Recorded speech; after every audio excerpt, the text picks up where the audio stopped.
Hi, everyone. Thanks for having me here today. My name is Stephanie Grach. I'm an assistant professor of medicine and an attending physician at the Mayo Clinic in Rochester, Minnesota.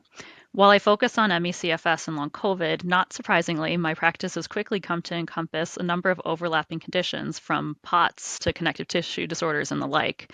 I've been attending now for just over 2 years, and in that time, I've seen a lot of positive change in this field, both at my own institution and beyond. And so today I'd like to talk about and get us all thinking about how we can keep this change going, especially for HEDS, HSD, and associated conditions. It's no question that multisystem complex chronic disease, including infection associated chronic conditions, have been put to the side for a long time in medicine. It's difficult when no single specialty claims a condition and then there's no one to even educate other providers that it even exists. Never mind which conditions are zebras and which are horses if we don't even know to look for them at all. There's been a slow but steady progress over the last decades in recognizing some conditions, probably fibromyalgia being the best recognized of the group now. As someone who practices in our fibromyalgia clinic, I was so happy to start having patients who would tell me that their local team taught them about fibromyalgia pathophysiology and that they'd tried commonly accepted treatments. But then recently, I heard Dr. Guggenheim from OHSU mention in a talk how HEDS HSD was the zebra and fibromyalgia was the horse, and that was resulting in frequent misdiagnoses. And that really hit home because I definitely seen that even in my own practice. So, on one hand, I want to celebrate the relative rise in real recognition and management of fibromyalgia as a multisystem complex chronic disease, but it also can't just be a way to talk around hypermobility, which has its own pathologies and management, even if overlapping with fibromyalgia. So the question is then, how do we change the field so that the horses, fibromyalgia or otherwise, and the hypermobile zebras are getting recognized? The base to improving understanding of a disease is, of course, in research. We have heard about research in these fields as highlighted by Beth, along with other investigations mentioned throughout the presentations today. And as research grows, there can be new experts of sorts who synthesize the material and apply the research to a clinical practice.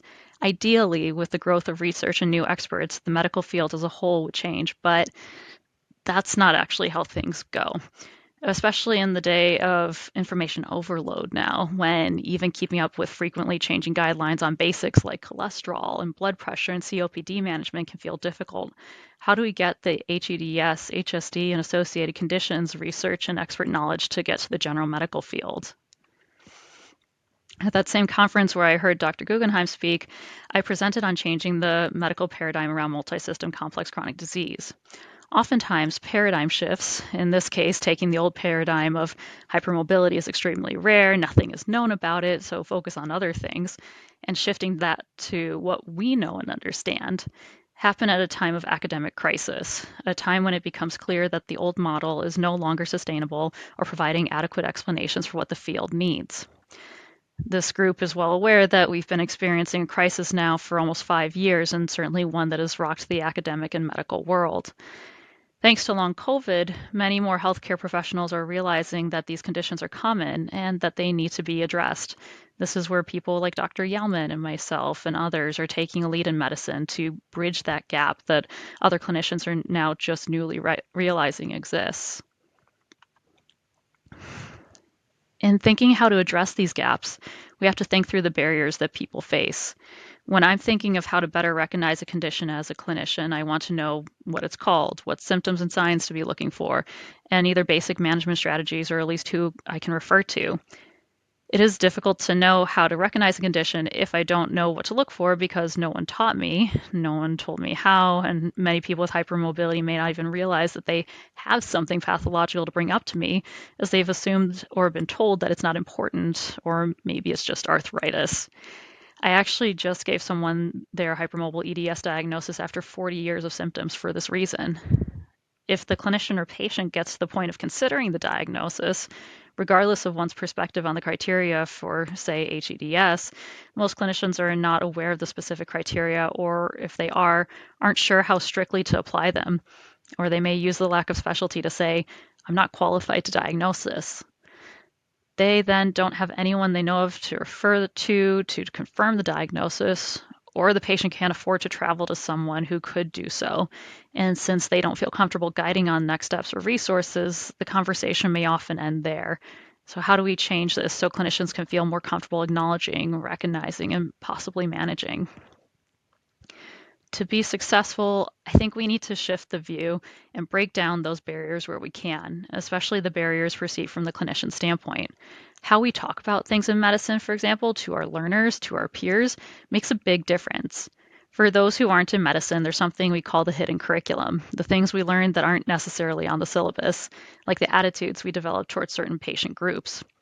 So when I'm precepting for a medical student or resident, I don't want to be that attending that says there's no way to give them a diagnosis. They have way too many symptoms. There's nothing we can do for them. As that's the negative hidden curriculum at play there, saying learning about and caring for people with complex chronic diseases aren't worth our time.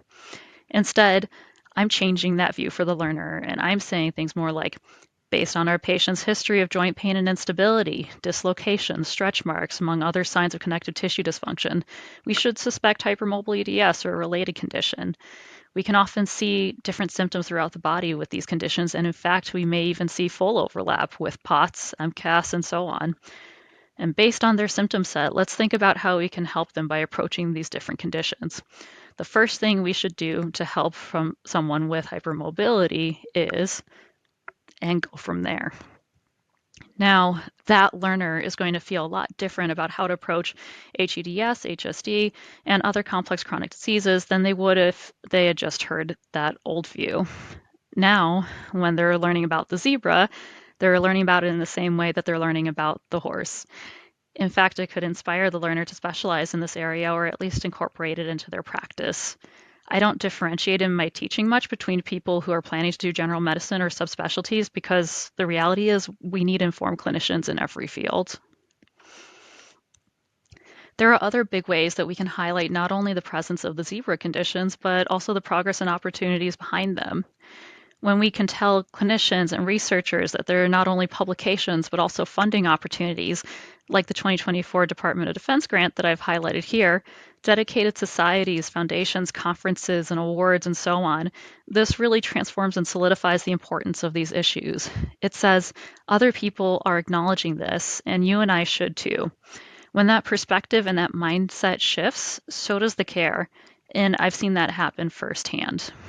Now, there are already some great changes happening in the medical field with the recognition of HEDS, HSD, and associated hypermobile conditions. And importantly, these aren't happening in isolation. Infection-associated chronic conditions and other related illnesses of all sorts, like those highlighted by Dr. Maxwell, are pushing towards the forefront, especially after COVID. Overall, that's a very good thing, but it's also important to keep in mind when we're figuring out how to improve recognition and understanding of hypermobile conditions in particular, that there's a lot to be learned, and that requires patience and honestly simplifying the process for interested clinicians wherever we can if we want them to engage. And so, even with all of that knowledge being out there, even with students, residents, fellows, and peers learning from us, which I believe has a huge impact, right? Thinking about each of the potential patients each one clinician can have for whom they could change that care trajectory, there's still going to be a need for resources for those learners to refer to, or resources and tools for clinicians who may not have the chance to spend direct time with a specialist, for example. Because unlike medical school, where there's dedicated time for learning, unfortunately, most practicing clinicians only get very limited time to do additional learning on top of having to balance full clinic care demands, with many just getting by on updates for basic things in healthcare, as mentioned before. So, how do we make things easier for them so they can learn quickly or have a place to go to help their patients? This is where something like a toolkit can provide ongoing opportunity for help and learning. An accessible, comprehensive toolkit could have educational tools for clinicians and educators, research papers, shareable diagrams, algorithms, templates, and much more that could make the care pathway so much easier for clinicians and patients alike. These are just some things I was thinking of, but I'd love to hear what others might think to have in it too. And so I invite you to not only keep thinking about what you might add, but also consider actively contributing to the conversation that the EDS Canada team will be opening up regarding the development of a toolkit for HEDS, HSD, and related conditions. I believe that now is the time to be coming together to create and share resources that will make medical practice and the patient care experience as a whole better than it has been previously. Thank you again for having me as a part of this great event. I look forward to seeing what amazing things come out of the discussions to follow.